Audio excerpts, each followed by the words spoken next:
All right, Chris, I was talking to NVIDIA yesterday. As you do. As you do. Me and Mr. NVIDIA were just bumped into each other. In a chat. But it's not important why. What is important is they offhandedly just showed me this thing that they had been working on that I really hadn't heard of. It's called sharing. Share? Like you hadn't heard of sharing, Andy? I know, right? Because they already have Shadowplay and they broadcast stuff, and they've been doing that for a while. But they have this new thing that basically it just shares to one person. I know. Using Chrome, using a plugin in Chrome. Oh, and did I mention that one person you share with can play your game over the internet?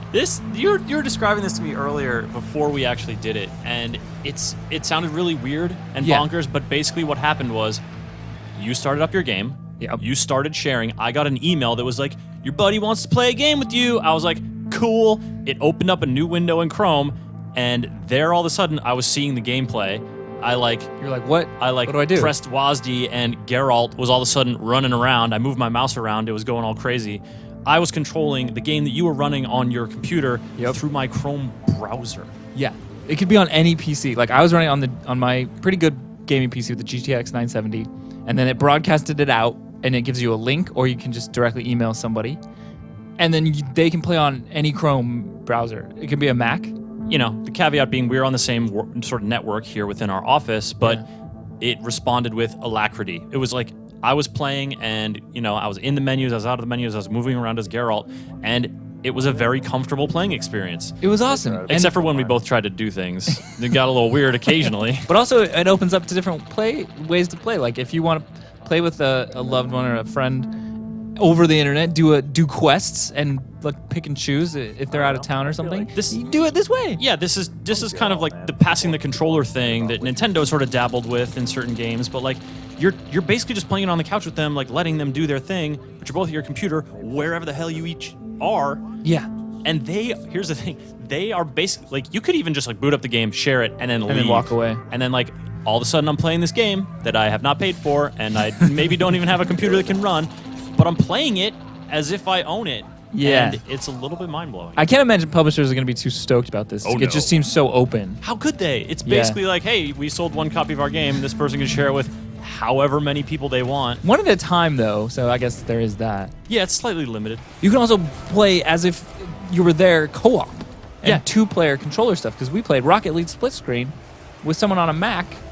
And then we played over the internet. Lara Croft and the Temple of Osiris. Yeah, as if we were doing local co-op. Yeah, and it was just the local co-op experience, except one of us did not have to have the game at all. No, you don't have to have a game or a system that even runs the game. You get a browser, you get a good internet connection. It's a little staggering to think about how it just seems so easy. Right? It seems so easy. It was really easy. And you can download this stuff. It's in early access beta.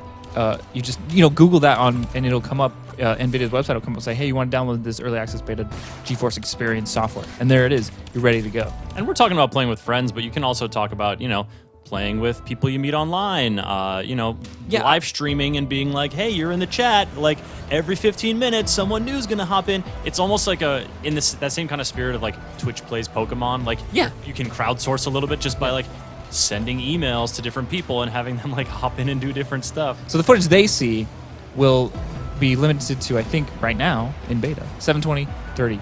It's still freaking crazy to think that you could play a graphical powerhouse like The Witcher 3 over the internet without any semblance of a gaming PC at all. Unfortunately, we tried it we were just racking our brains to think about all the cool stuff we could try it with. It didn't quite work with Samurai Gun and Nidhogg for some reason. I think it's just maybe the way that game is rendered, it doesn't go across. Maybe that'll be fixed, Yeah, who knows what kind of compatibility issues, from game to game are present at this point in the beta. Yeah, but it seems to work on a huge variety of stuff right now, including Phantom Pain, The Witcher, Tomb Raider, what else? Pro Evo, which just came out. And yeah, I can't even imagine what people are going to use with this, or maybe it won't even catch on. I don't know.